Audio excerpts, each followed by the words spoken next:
জনতার কোম্পানি গেছে সব জায়গায় সবাই বলে সুরে সুরে তাল মিলাইয়া তালে তালে সবাই বলে ও ভাই জয় আমার নেতা তোমার নেতা সবার নেতা কোম্পানি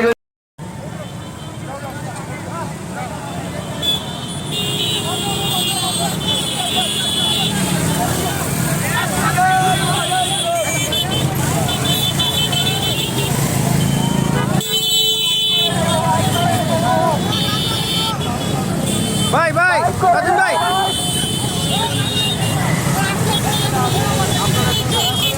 আমাদের প্রশাসনের সাথে তালে তাল মিলাবে তখন স্লোগান দিতে আমাদের সুবিধা হবে। দেখুন কোম্পানি করে যেতে আছে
নামাজ শুরু হয়েছে। নামাজের জন্য আমাদের মাইক বন্ধ থাকবেন, মেহরবানি করে আপনারা বাইকগুলো রাস্তার দক্ষিণ পাশে রাখবেন। নামাজের ব্যবস্থা আমাদের মাদ্রাসা হবে, ইনশাআল্লাহ কার্যক্রম শুরু হবে।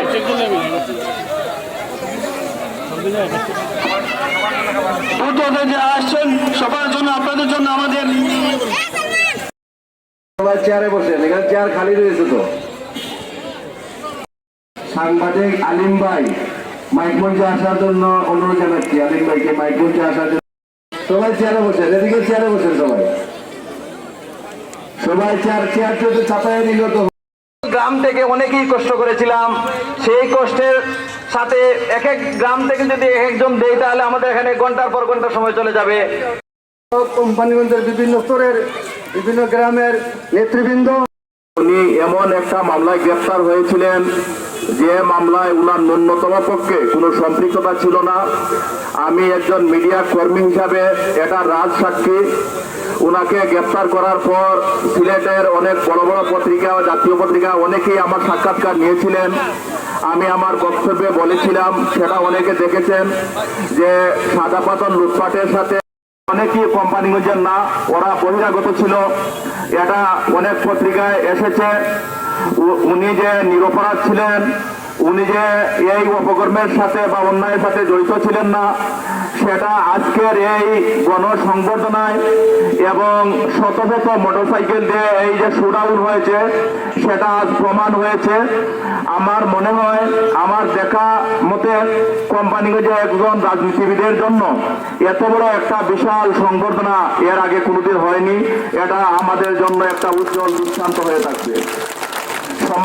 হবে উনার মাধ্যমে কোম্পানিগঞ্জে বিপুল ভোটে দানেশীদের জয় হয়ে তারেক রহমান, আগামী রাষ্ট্রনায়ক তারেক রহমানের হাতে সিলেটের 4 আসন উপহার দেওয়া হবে। এই প্রত্যাশা ব্যক্ত রেখে আমি এই দোলাই ব্রিজের নিচ থেকে বালু কারা লুটপাট করেছে, কাদের ইন্ধনে, কাদের সহযোগিতায় এইসব অপকর্ম হয়েছে বিশ্ববাসী দেখেছে।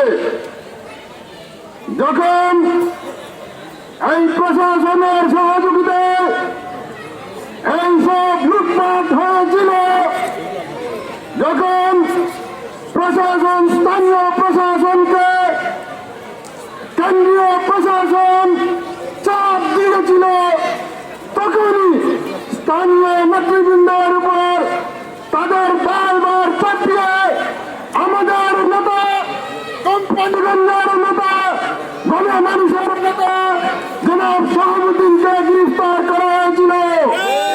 আপনারা যদি ফাইনাল না দেন, আপনাদের বিরুদ্ধে দুর্বার আন্দোলন গড়ে তুলব ইনশাআল্লাহ। সময় স্বল্পতার কারণে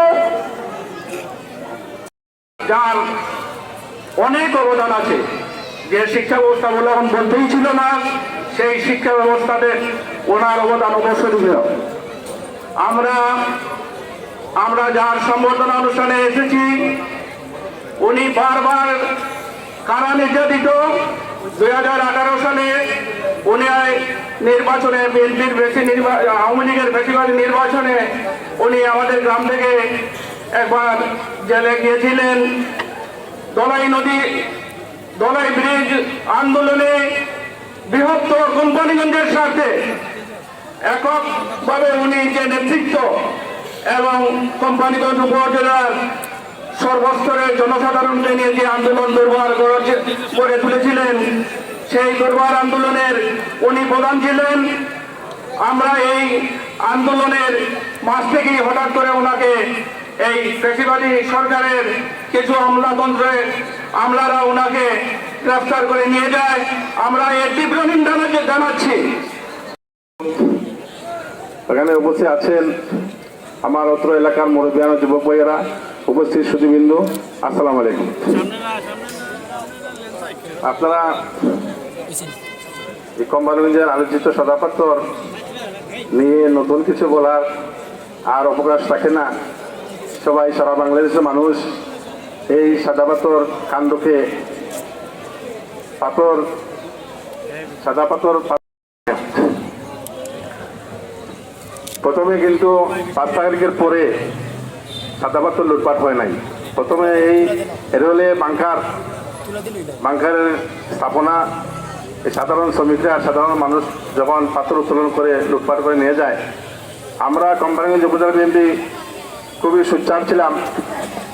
আমরা মাইকিং করেছি বন্ধ করার জন্য।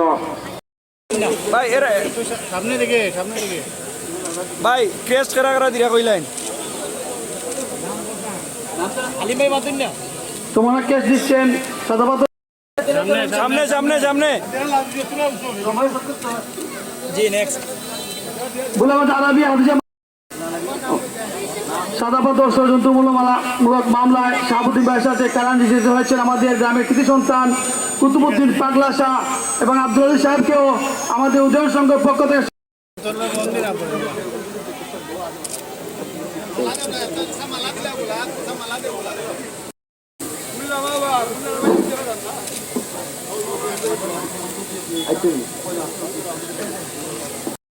এ পর্যায়ে শেষ প্রদান করবেন জনাব।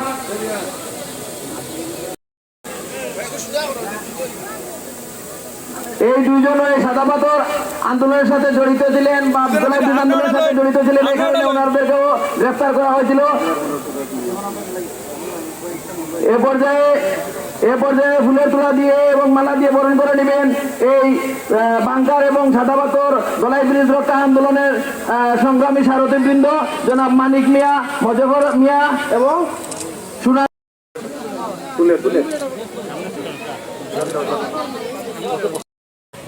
তারা বাধা দিচ্ছে না। তাহলে এটাকে সাধারণ আমরা সাধারণ মানুষ পাবলিকে কি তা রক্ষা করতে পারবে? যেখানে 15-20 হাজার শ্রমিক প্রতিদিন দিবালোকে এখান থেকে পাথর লুটপাট করেছে। দেখলাম যে বিভিন্ন মিডিয়ার মাধ্যমে বিএনপির দুর্নাম হচ্ছে।